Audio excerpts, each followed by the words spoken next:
नारायणं नमस्कृत्य नरं चैव नरोत्तमं देवीं सरस्वतीं व्यासं ततो जयमुदीरयेत्।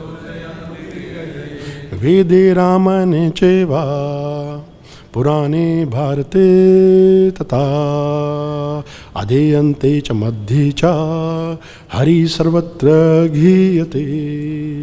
मुखं करोति वाचालां पङ्गुलिङ्गयते गिरं यत्कृपातहं वन्दे श्रीगुरुं दीनतारिणे। नष्टप्रेषु भद्रेषु नित्यं भागवत सेवया भगवती उत्तम श्लोके भक्तिर्भवति नैष्टिकी। This is in glorification of Srimad Bhagavatam.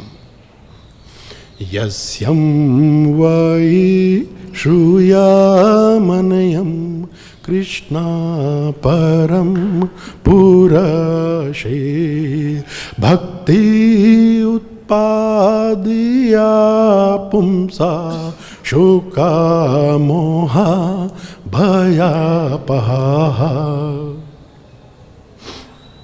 First, I would like to offer my humble obeisances to all the senior Vaishnavas, proper disciples, and all the assembled Vaishnavas here.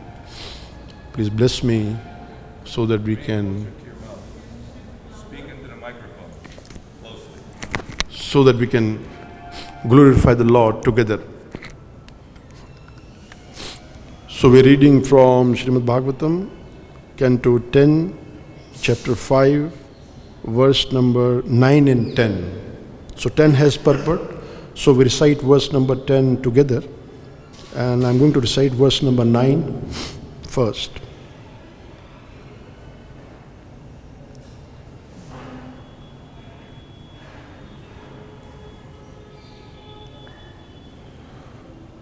Gopayaschakranya mudita Yashodaya sutoda bhavam Atmanam bhushayan chakru vastrika kalpapanja adhadibhi. Translation by His Divine Grace Srila Prabhupada. Srila Prabhupada ki jai. The gopis, wives of the cowherd men, were very pleased to hear that Mother Yashoda had given birth to a son, and they began to decorate themselves very nicely with proper dresses, ornaments, black ointment for the eyes, and so on. Now we recite the next verse together, that is verse number 10. Nava kumkuma kinjalka mukha pankaja bhutaya bali bhistwari tam jagamuhu prahushonayas chalat kucha.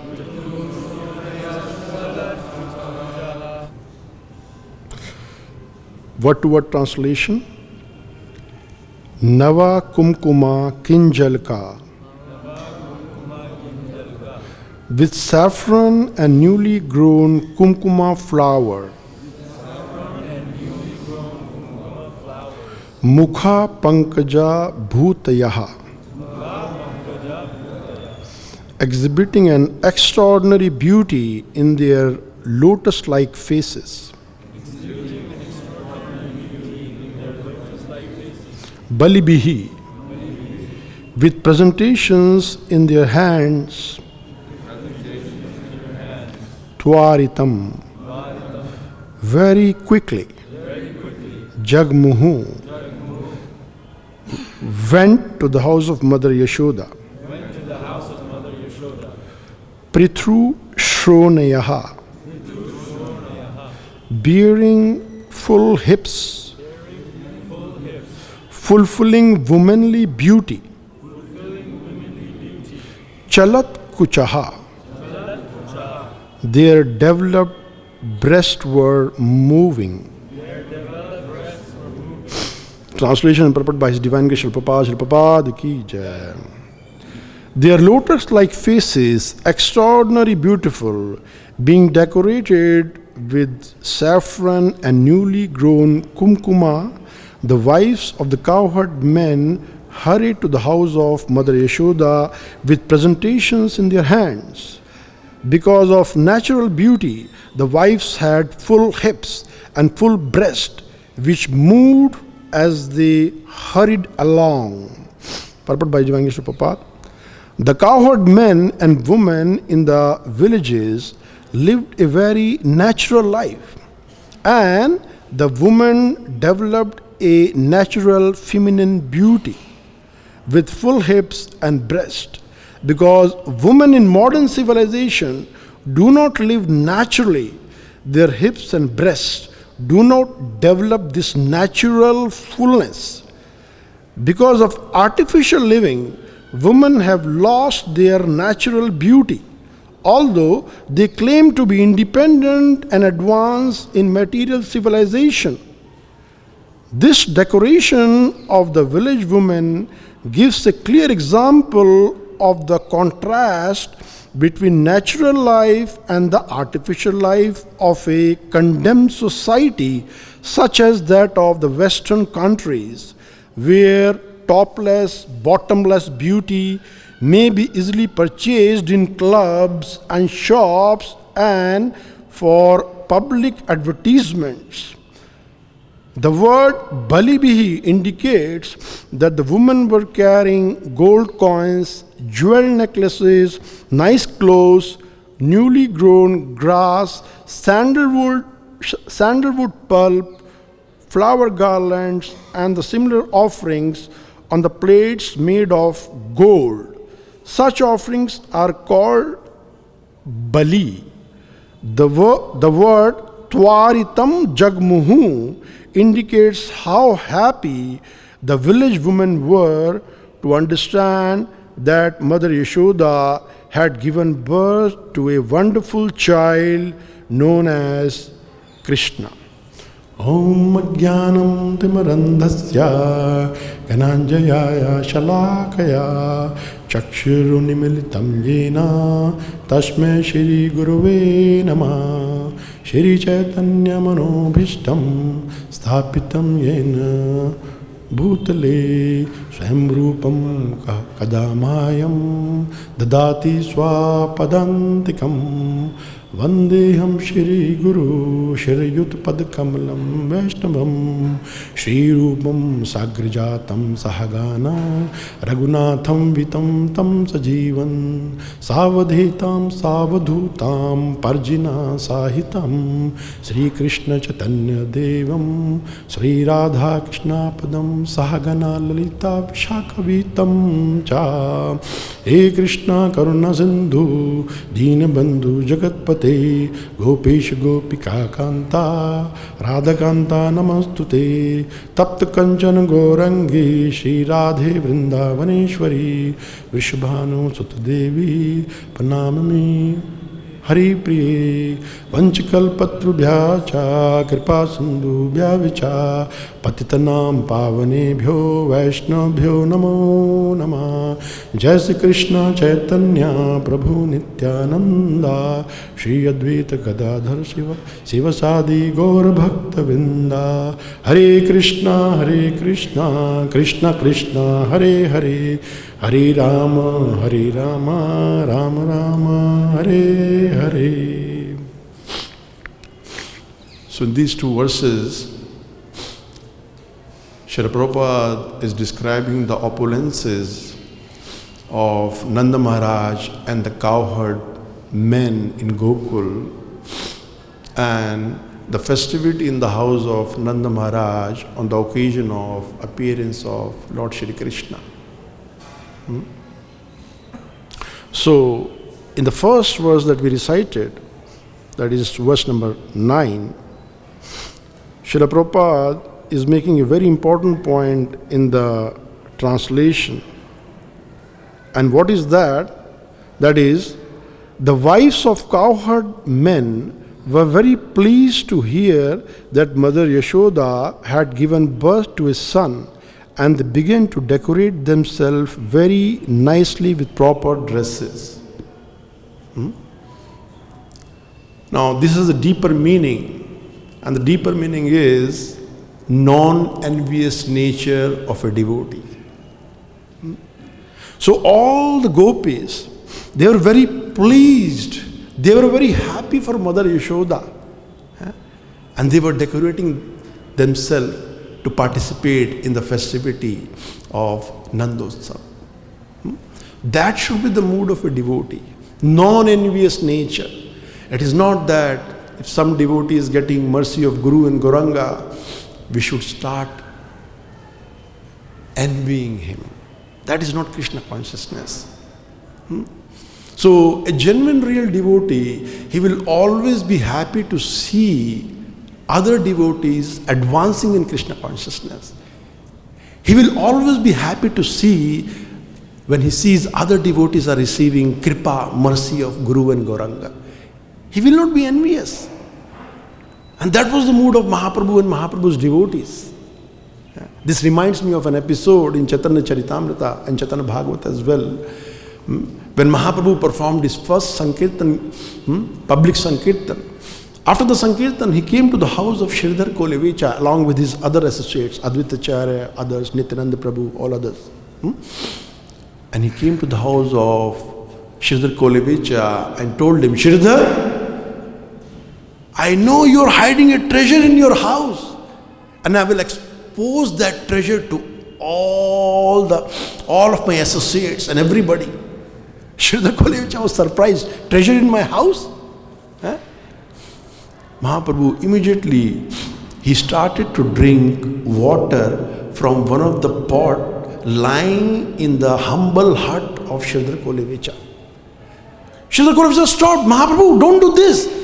I use this water for my day-to-day use. What are you doing? Mahaprabhu drank the water, bathed himself into that water and said, Hari, Hari, Hari, Hari. He was in complete ecstasy of love of Krishna. That is the treasure that Mahaprabhu was referring to. And then all the other associates of Mahaprabhu, they were so happy to see Sridhar Kolevicha receiving the kripa, mercy of Mahaprabhu. That is the mood of a genuine devotee. So this is the point mentioned in today's translation in verse number 9. That is non-envious nature of a devotee. Then in the next purport, that is verse number 10, Srila Prabhupada is making a very important, strong statement. That is the difference between artificial beauty and real beauty. And the difference between simple way of life or natural way of life and artificial way of life. These are 2 points Prabhupada is discussing in today's purport, verse number 10.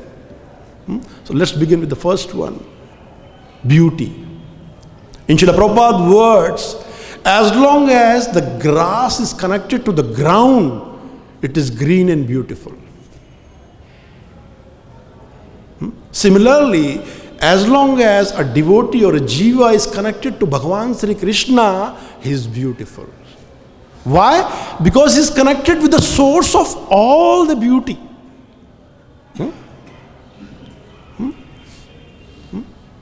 So real beauty lies in devotion onto the lotus feet of Guru and Krishna.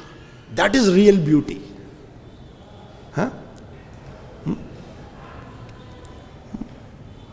And this beauty is ever fresh, ever increasing, eternal, sustainable.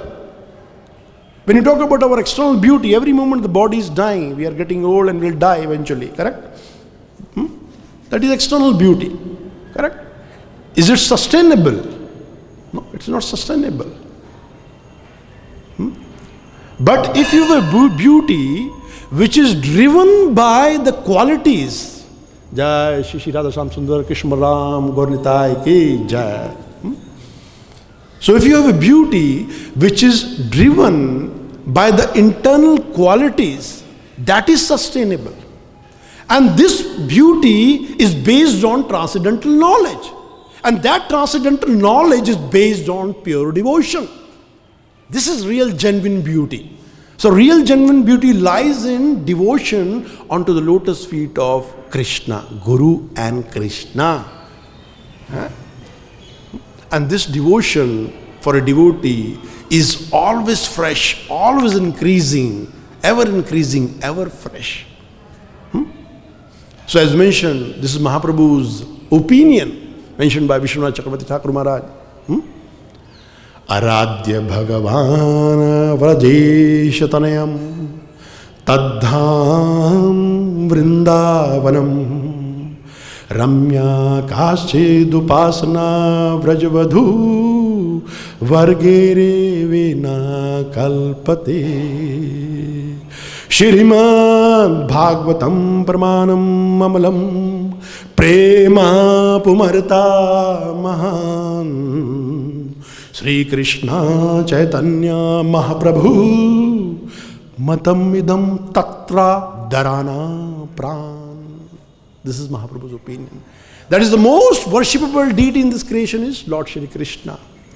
And the topmost dham in this creation is Shri Vrindavan Dham. And the topmost devotee are the gopis of Braj. Why they are topmost devotees? Because of their devotion onto the lotus feet of Krishna. And because of their devotion onto the lotus feet of Krishna, they are most beautiful ladies in this creation. That is real beauty.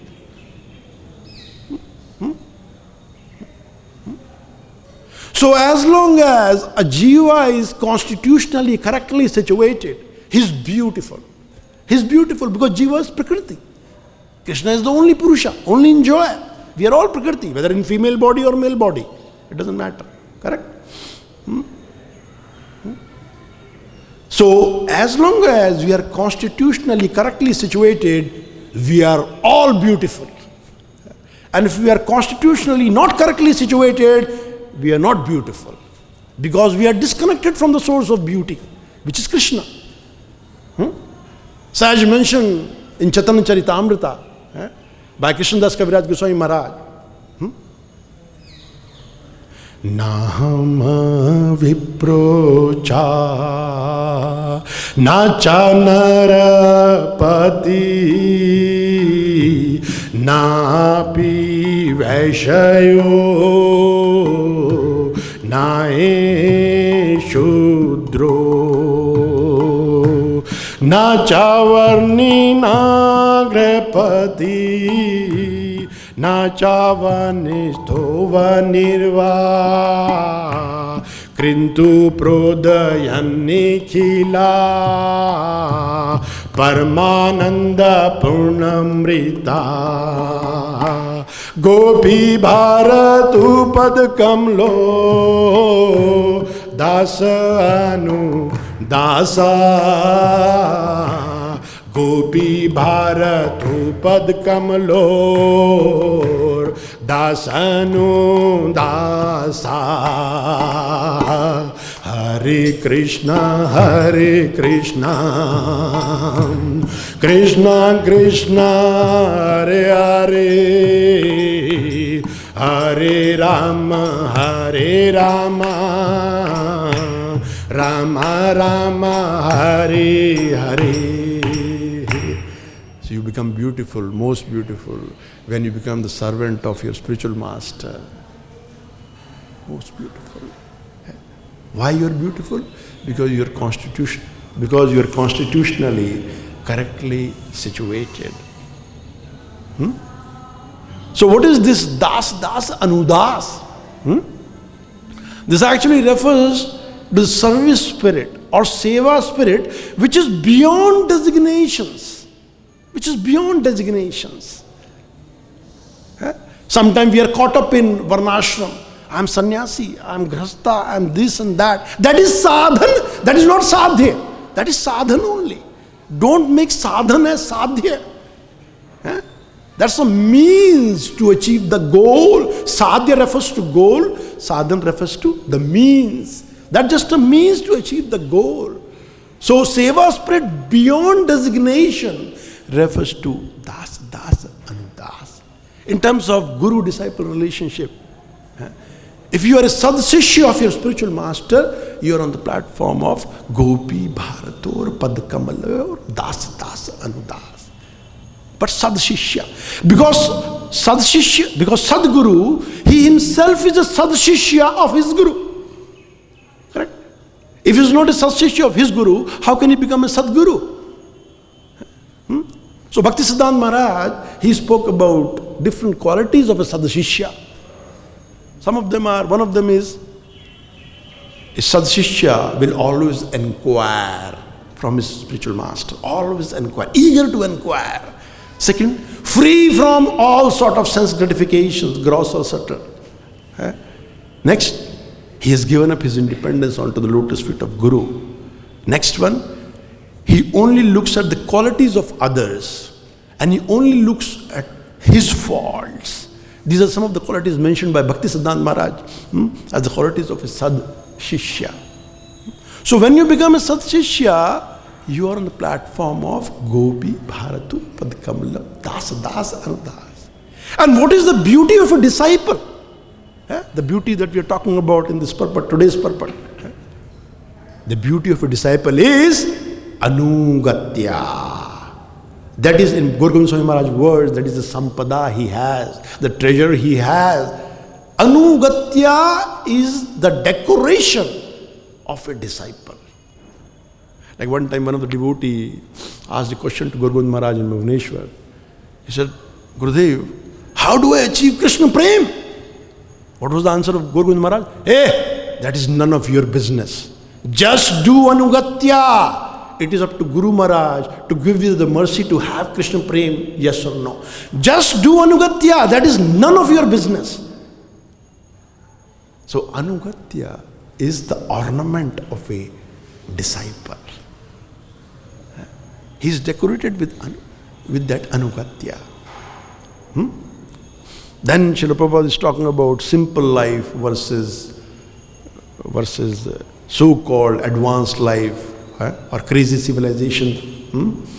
So as mentioned in Srimad Bhagavatam, that is Kamasya nandriya priti lobho jivata yavat jivasya tattva jigyasa na artho yaschay karma bhi. That is the answer of the second part of the purport. That means what? Kamasya na indriya priti. Life desire should never ever be directed towards sense gratification. Life desire should be directed at understanding the supreme absolute truth, inquiring about it, and for self-preservation. That's all. And this is simple life. That is what is the meaning of simple life. That means if your life desires are directed at sense gratification, it becomes complicated life. And that is what advanced civilization is nowadays. All this smartphone, this phone, gadget, this, all what? Sense gratification. What is that? That is complicated life, not simple life. So if you have kamasya indriya priti, your life is very simple. Because you know the goal and purpose of human form of life. So your advancement in Krishna consciousness is directly proportional to the purification of the desires that you have. You are wearing tilak, you are wearing dhoti, you are wearing this, and you have so much dirty desires in your hand, in your heart, sorry. What is that? That is not advancement, that is just external. So that is why in this Bhagavatam verse it is mentioned, Kamasya ne indriya priti. And that is simple life. So how does a conditioned soul, we come to that platform of purified, simple life, natural life? So for that, Krishna has given us Varnashram system. So as mentioned in Srimad Bhagavatam only, what is that verse? Atha अथा पुंबीर दुश्रेष्ठा, अथा पुंबीर दुश्रेष्ठा गुना कर्म विभागस्याम, गुना कर्म विभागस्या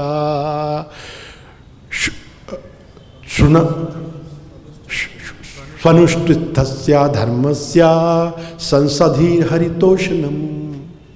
So if you follow a Devi Varnashram system, with keeping Krishna in the center of our lives, and we give up all the results onto the lotus feet of Krishna, we don't use the results of our activity for sense gratification, we gradually come to the platform of devotion to Bhagavan Sri Krishna. And that is the real beauty of a jiva. That's all. So, one such beautiful devotee was Shri Ramanujacharya. So today is the very, very auspicious day, the disappearance day of Ramanujacharya and the appearance of Shri Radha Damodarji. So I have been told to speak about it also. So as we all know that there are 4 bona fide sampradayas. In Bhaktisiddhanta Saraswati Thakur Maharaj's words, this material world can be compared to a deep dark well. And we all conditioned souls are situated within that well. And if you want to come out of that well, you have 4 ropes. And these are Bhaktisiddhanta Maharaj's words. And these 4 ropes refer to the 4 sampradaya, the 4 bona fide sampradayas. So, and every bona fide sampradaya has a presiding deity and a sampradaya acharya. So when you talk about Sri Ramanujacharya, he is the sampradaya acharya of Sri Sampradaya. And the presiding deity of that sampradaya is Lakshmi Devi, Lakshmi Mata. So, what is this Ramanuj? This word means? It means Anuj of Rama. That is Lakshmanji. Lakshmanji is the original Guru Tattva. So he is Lakshmanji, incarnation of Lakshmanji. In Bhaktivinoda Thakur Maharaj's words, he is Bhava Prakash of Nityananda. So today is his appearance day. So he appeared in the year 1017 AD in south of India near Madras, and the place name is, I'm forgetting it, with P. It's around 25 kilometers from Madras, Chennai. His father's name was Keshavacharya, and his mother name was Kantimati. Both of them, the father and the mother, they were very austere. They performed severe austerities to have an empowered personality like Ramanujacharya, who is an incarnation of Lakshmanji, as their son. So Ramanujacharya, he finished all his Vedic studies by the age of 16. So in order to advance his transcendental knowledge, he went to a ashram of Sri Yadav Prakash. Now Yadav Prakash was one of the very well-known scholars of that times in that area, but he was actually a Mayavadi. So Ramanujacharya went to his ashram and he started to study advanced Vedas, advanced knowledge from him. But within few weeks, Ramanujacharya could understand that this personality, he is actually a Mayavadi. So there are many instances which illustrate this point. So one time, Yadav Prakash was explaining one aphorism from one of the Upanishad, and the aphorism was Satyam Jnanam Anantam Iti Brahma. This is one of the aphorisms from one of the Upanishad. I don't remember the name. And what was the explanation of Yadav Prakash, his guru?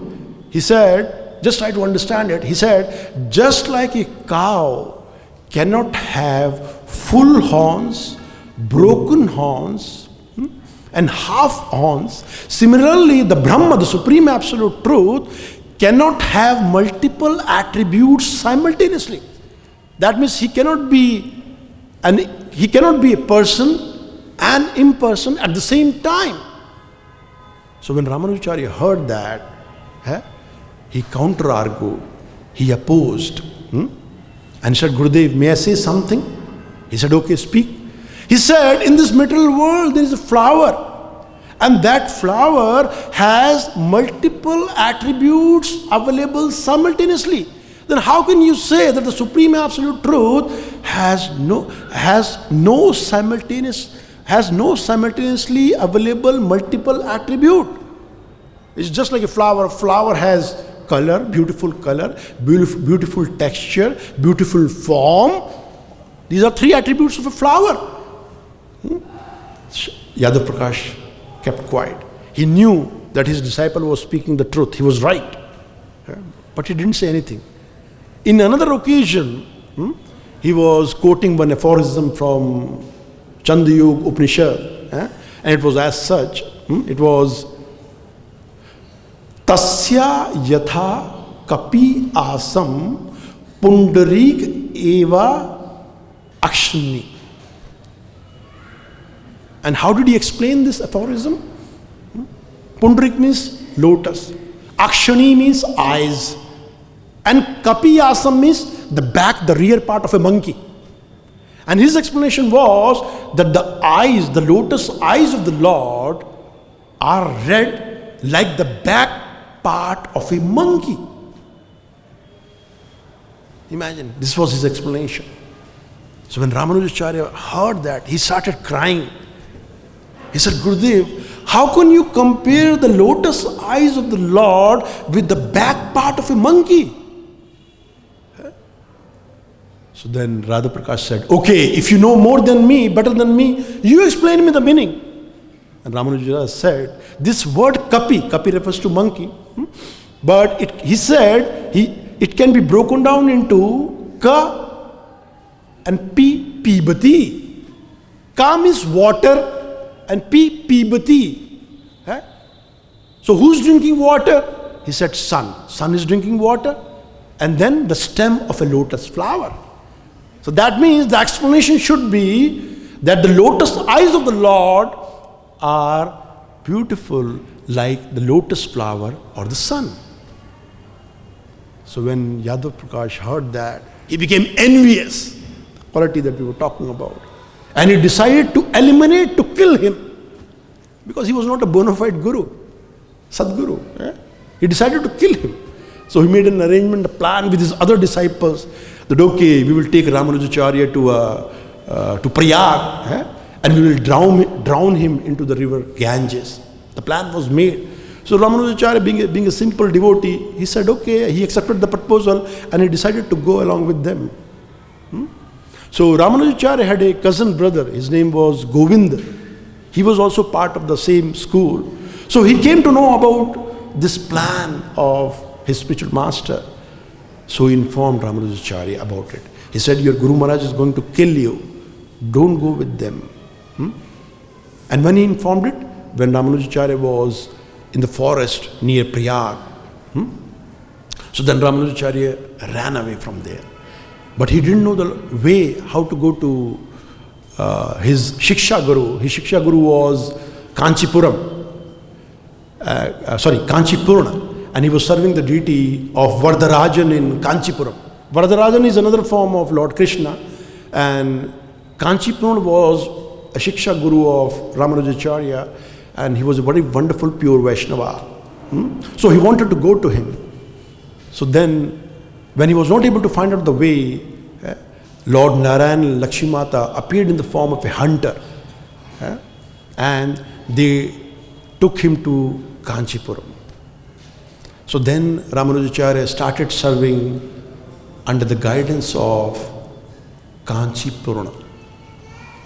And he was doing a very humble menial service. What he would do, he would bring up the water, and he would bring up the water for the deities of Vardarajan. Simple seva, very simple service.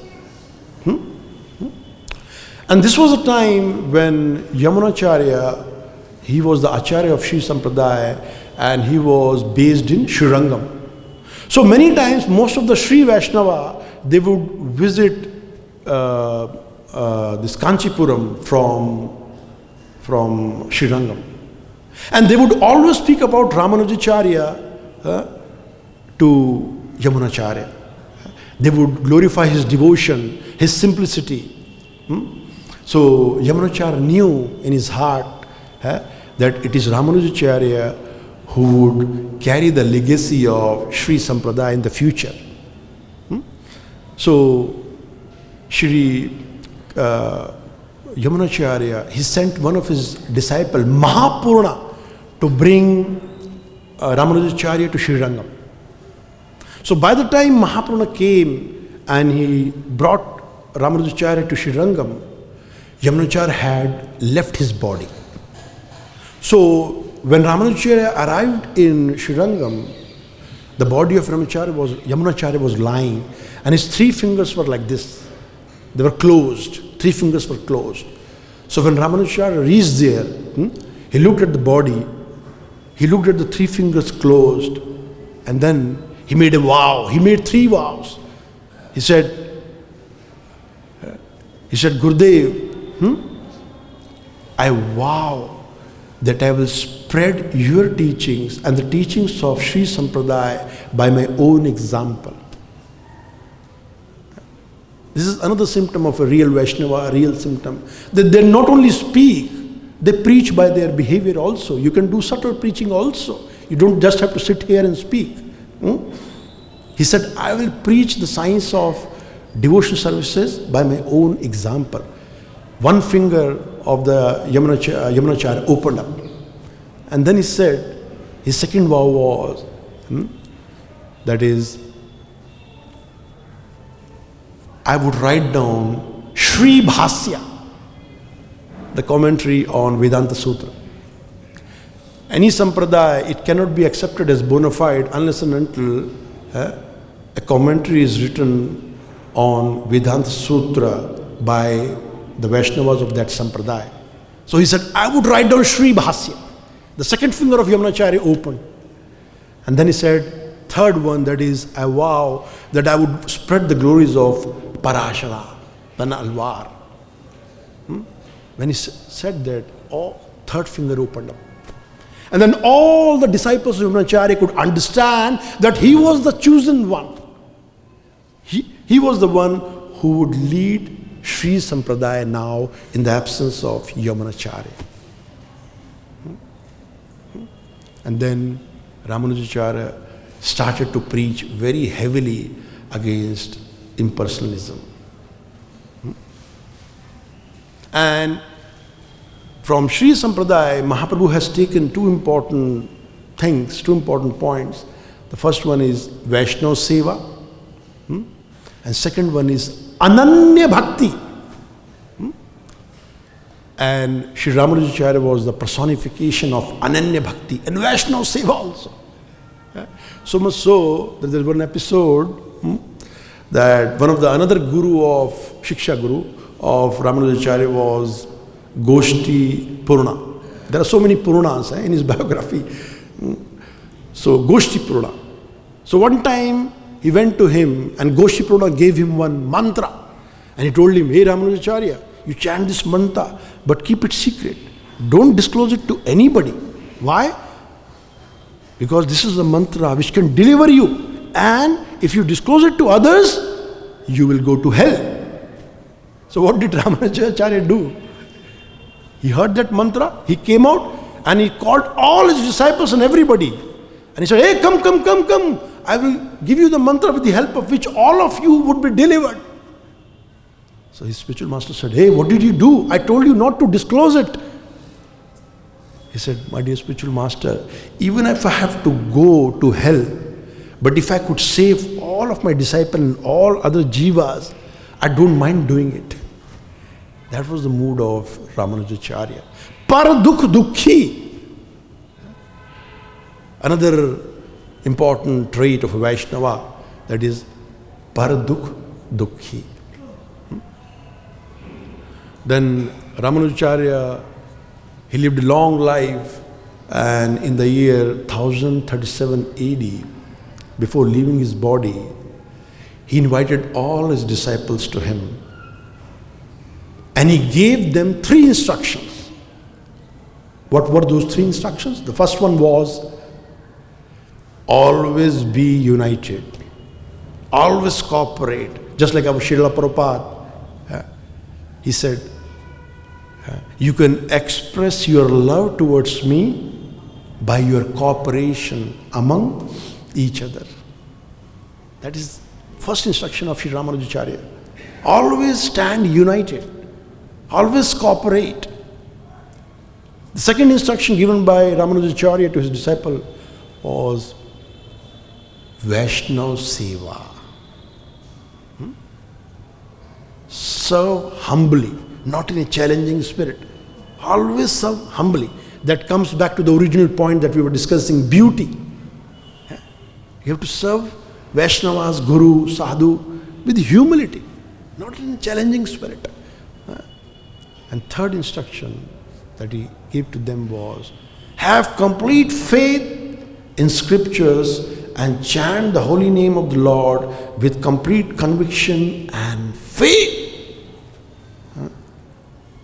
Giving these instructions in Srirangam, keeping the sleepers of his spiritual master on his chest, he gave up his body. Transcendental Disappearance Day of Sri Ramanujacharya ki Jai. So today is also an appearance day of Shri Radha Damodar ji, and we have a very special relationship with Shri Radha Damodar ji because our founder Acharya Srila Prabhupada, he was living there and he wrote down the first canto of Srimad Bhagavatam in Shri Radha Damodar ji. In a way, he was preparing himself for preaching in Shri Radha Damodar ji. So it is described in the history of Shri Radha Damodar ji temple that Srila Rupa and Sanatana Goswami Maharaj, they were instructed by Mahaprabhu to come to Shri Vrindavan Dham in the year 1516. And they were instructed by Mahaprabhu to uncover all the holy places of pastimes of Radha and Krishna. So when Rupa and Sanatan, they were engaged in these devotion services, Rupa Goswami Maharaj, he started feeling viraha, separation from Damodar. And Lord Krishna appeared in his dream and he told Srila Rupa Goswami Maharaj that I would manifest myself through you. So you have to carve my deity form. Rupa Goswami Maharaj asked him a question, and my dear Lord, I don't even know, I have not even cut a simple stone. How do you expect me to carve a deity? So then Lord explained him about it, and the next day when he got up, he went to river Yamuna, and in river Yamuna, he found a very unique stone. And following the instruction of the Lord, he started carving it. And then he came up with this beautiful deity form of Shri Radha Damodar. And it was Lord Shri Krishna, Damodar only, who told Srila Rupa Goswami Maharaj to hand over this deity form to Srila Jiva Goswami eventually, who was another beautiful devotee, beautiful disciple of Srila Rupa Goswami Maharaj. Anugatya. That was his decoration. So then Srila Jiva Goswami Maharaj started to serve the deity form of Damodar. But if you see this deity form of the Lord, you'll see that you have Srimati Radharani also, and you have Lalita Sakhi also. Correct? So what I have heard about it is that there was one fisherman in West Bengal, and one time he was fishing, and in his net, instead of fish, 2 beautiful deities were caught. So he handed over those deity forms to the king of West Bengal. Then once again Lord Krishna appeared in the dream of that king, and he told him, please give these 2 deity forms to Jiva Goswami in Shri Vrindavan Dham. Then those deities forms were sent to Shri Jiva Goswami Maharaj. So Jiva Goswami Maharaj, then he was unable to figure out the identity of those 2 deities. Then once again, Radharani appeared in the dream of Jiva Goswami Maharaj. And Radharani described him the identity of those two deity forms. One was Radharani herself, and then one was Lalita Sakhi. And then next day, Jiva Goswami Maharaj installed the deity form of Radharani and Lalita Sakhi along with Shishi Radha Damodar. The transcendental appearance of Shishi Radha Damodar ki, Radha Damodar ki, Srila Prabhupada ki. Any question? One question or comment?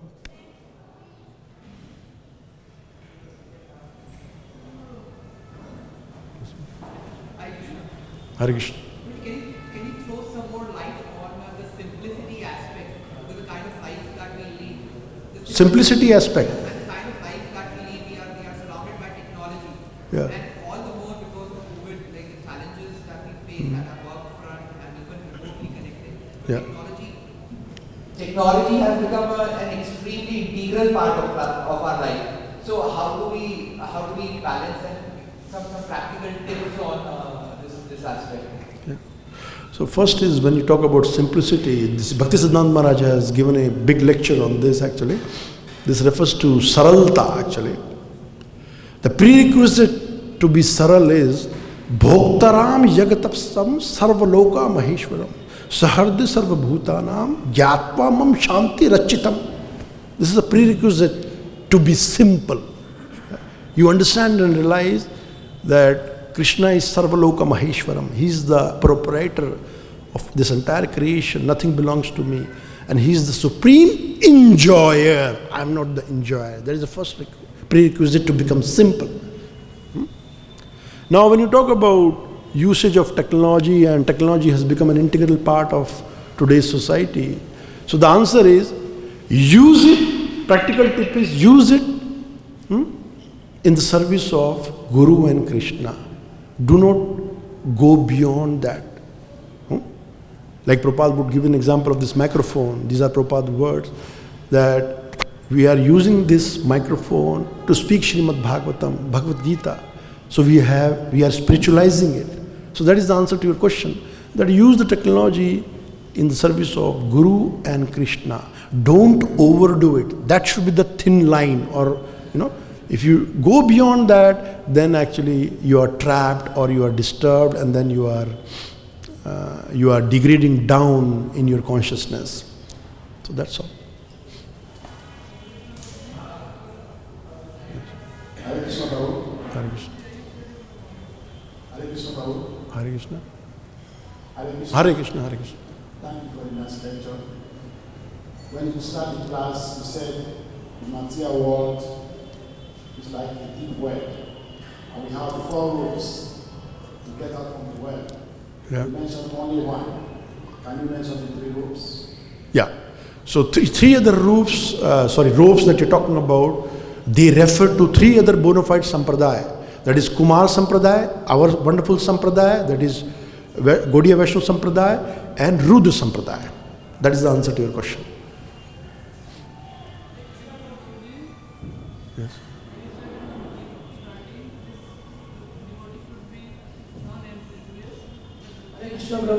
Yes. Yes, yes. Hare Krishna.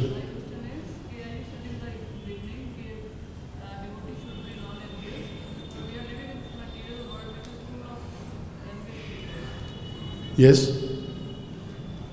Everybody is addressed to each one and to another. So how to become a How to become? a non-Hinduist? So the answer to your question is, yeah. Spiritual life. So the answer is association. Always associate with those who are non-envious one, and that is your spiritual master, your Shiksha Guru or advanced devotee. So association with the Sadhu Guru will help you to come to the platform of non-enviousness. And if you want to avoid envy from outsiders and all, make sure that you do not mix intimately with them. Just mix with them up to the extent which is needed. Do not go beyond that point, and associate with the devotees. That is.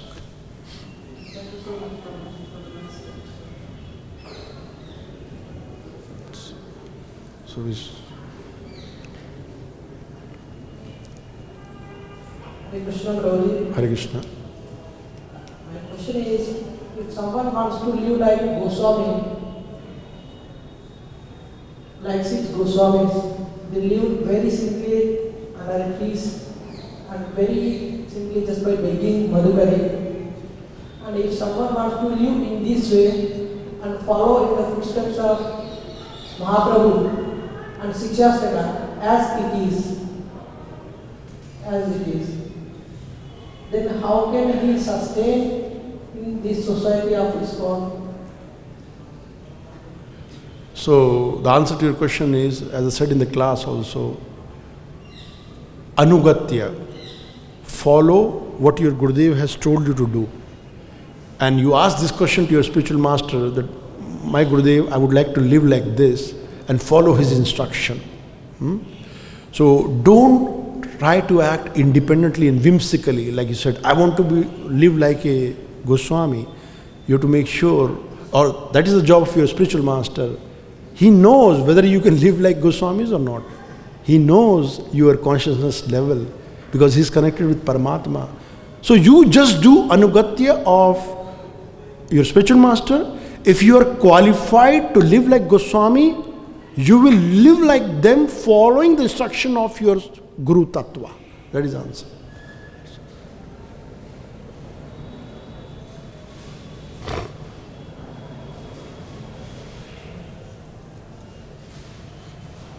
So I think stop here now. Granthra Srimad Bhagavatam ki, Srila Prabhupada ki, Srila Gurudev ki, Gaur Bhaktavan ki.